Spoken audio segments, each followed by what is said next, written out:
Fala galera, seguidores do Manos na Veia, olha aqui ó, professor Elvir John com vocês, hoje com um tema importantíssimo, mais um tema importante aí dentro dessa nossa caminhada para o Enem, para a FUVEST, para a Unicamp, para a UEMA, quem vai fazer o EMA, CFO, turminha do CFO, vamos lá guerreiros, trabalhando hoje com vocês, reforma religiosa ou reforma protestante, perfeito? Ok? Não te preocupa que a gente vai dar um espaçozinho pro print de tela, tem hora que a gente vai sair da tela para poder dar uma olhadinha na imagem legal. Então, o primeiro passo para entender a reforma protestante, pessoal, é esse aqui, ó, vem comigo. Primeiro passo é o contexto histórico. Não dá para a gente entender qualquer movimento social e político sem contexto histórico. E ó, a gente está falando do século XVI. O século XVI é um século importante porque ele está inaugurando a Idade Moderna. É isso aí. A Idade Moderna vai do século XVI ao século XVIII, ok? Ali findando com a Revolução Industrial e com a Revolução Francesa. E nós temos tudo isso aqui, ó. Eu brinco, a gente tem um kit da Idade Moderna, que não dá para você deixar de saber. Estados nacionais, porque eles começam a se formar na Idade Média, depois se tornando estados absolutistas, o renascimento cultural e científico, tá? Mercantilismo, que era a forma que os estados absolutistas tinham de acumular riqueza, acumulação de metais preciosos das mais variadas formas, isso é outra aula. Colonialismo, está dentro do mercantilismo, o ato de ter colônias, de ter um espaço que faça com que essa metrópole ela possa, ó, vem comigo, acumular ouro e prata, seja com balança comercial favorável, seja com bulionismo, com comercialismo ou industrialismo, não importa, ok? Vamos aqui, ó, dentro de todo esse contexto, nós temos a reforma religiosa, que é um fenômeno que já vem acontecendo antes mesmo do tão famoso Martinho Lutero. Legal? Vou explicar isso para vocês. Agora, uma coisa, uma carta na manga, só eu vídeo de conta, anota aí no caderno, por favor. A reforma religiosa, ela foi um movimento renascentista, tá? Então, a reforma religiosa, eu vou colocar bem aqui, ó. A reforma, ela esteve dentro do renascimento cultural e científico. Por quê? Vocês vão ver, a reforma religiosa, ela vem trazer a ideia de um entendimento racional das escrituras sagradas. Isso fica muito claro em Lutero, que a gente vai conversar sobre ele. Então, a primeira dica é que muita gente não te conta isso aqui. Por isso, ó, renascimento junto com reforma religiosa. Renascimento junto com reforma religiosa. Perfeito? Tudo a ver. Então eu posso dizer que o renascimento cultural, ou melhor, que a reforma religiosa é renascimento cultural, só que dentro do campo religioso, sagrado, divino. Belezinha? Vem comigo aqui, ó. Razões da reforma. Pessoal, a reforma religiosa, ou as reformas, na verdade, do século XVI, não foi a primeira vez que a Igreja Católica rompeu, tá? Lembre que na Idade Média, lá por meados do século XI, lá pelo século XI, houve o cisma do Oriente, Igreja Católica Romana, Ortodoxa Grega.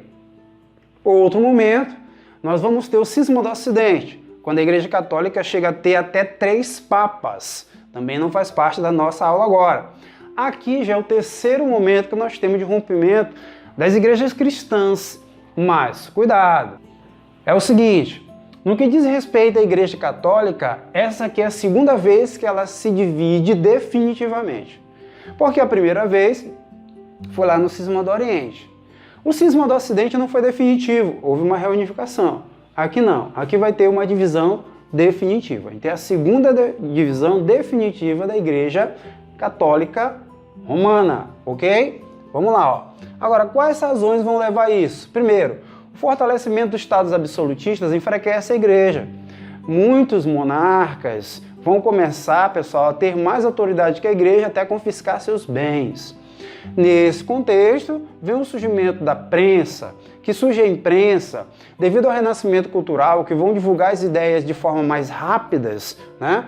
E o Papa Leão X, ele tinha um projeto de construir a capela, na verdade, a Basílica de São Pedro, tá? Que vai aparecer na imagem para vocês. Imagina quanto ouro e quanta prata não foi necessário para poder construir algo tão grande, que na verdade é a sede do Vaticano, perfeito? Que foi ali oficializado em 1929, perfeito? Mas isso é um outro bate-papo.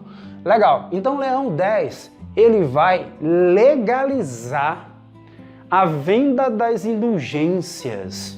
Pessoal, indulgência é perdão dos pecados. Então indulgência não é o problema é a venda das indulgências. Há muita confusão sobre isso, tá? Vender indulgência é agir de má fé com religião alheia. Infelizmente, até hoje isso existe, mas aqui a gente não está para comentar sobre isso. O fato é que, desde esse período aqui, a Igreja Católica, a outra coisa, eu estou falando da Igreja Católica do século XVI. Isso aqui já não é mais uma prática da Igreja Católica, houve todo um processo de reforma. Porém, a gente vê isso em muitos locais, em outros espaços religiosos. Perfeito? Tranquilo. Olha o que ele mandou legalizar. A venda do perdão dos pecados, indulgência é perdão dos pecados,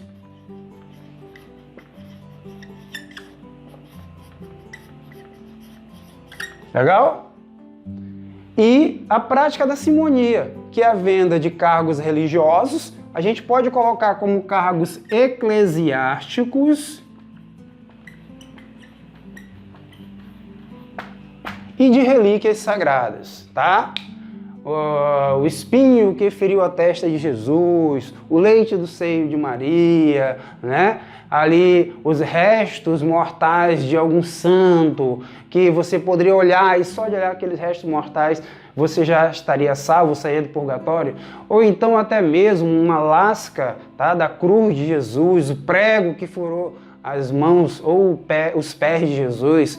Tudo isso era considerado como relíquias sagradas. E a gente aqui não está para discutir se é sagrado ou não. O fato é que é uma questão de fé e eram consideradas sagradas e abusava-se então da fé das pessoas, cobrando por isso, chegando a ser um ato imoral. Dessa forma, muitos foram contra, católicos mesmos. E aqui nós temos o John Wycliffe, o Jan Hus, o Erasmo de Roterdã, tá? A questão é que nenhum deles chega a romper com a Igreja Católica. Eles chegam a fazer críticas, severas críticas.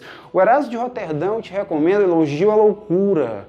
Elogio à Loucura é belíssimo, onde Erasmo vai fazer uma crítica venenosa, ele é renascentista, contra a Igreja Católica e ele era padre. Tá bom, pessoal? Perfeito? Então, Martim Lutero, ele aqui chega para ser o mais importante nesse momento, porque ele é o primeiro a romper, e não era uma proposta. A proposta de Lutero não era romper com a igreja, era reformá-la. Vamos lá, se você está com uma cadeira quebrada e manda reformar, você não vem com uma outra cadeira, é a mesma cadeira, só que ela vem melhorada, bonita.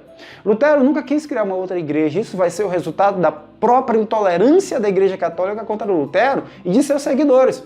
Porque quando as ideias saem de nós e chegam a outras pessoas que são outros terrenos e outras mentalidades, elas ganham proporções além daquelas que a gente esperava. Deu para entender? Ok. Fica aqui um beijo no coração. Valeu!